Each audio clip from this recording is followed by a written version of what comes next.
Hi viewers, welcome to our channel. మామిడికాయ తురుము పచ్చడి చేశానండి.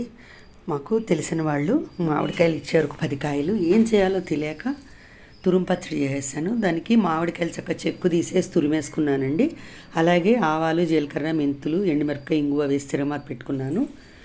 ఈ మామిడి తురుము, పసుపు, మెంతి పిండి, గ్లాసు ఉప్పు వేసానండి. మనం రోజు కాఫీ తాగే గ్లాస్ తోటి ఈ తురుమును బట్టి వేసుకోవాలండి. 1 గ్లాసు నిండా కారం వేసాను. మొత్తం ఒక్కసారి కలిపేసేసి తిరగమాత కూడా ఇందులో పోసేసానండి. ఇంగు వేసి తిరగమాత పెట్టాను కదా, గుమగుమలు ఆడిపోతుందండి. పచ్చడి అంతా కలుపుకున్న తర్వాత ఈ కాగి వేగి చల్లారినటువంటి తిరగమాత అంతా నూనెని ఇందులో వేసేసి మొత్తం కలిపేసానండి.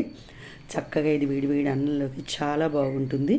తురుము పచ్చడి చూడండి ఎంత బాగుందో, కలర్ఫుల్గా. మీరు కూడా ఈసారి ట్రై చేయండి, చాలా రుచిగా ఉంటుందండి. Thank you.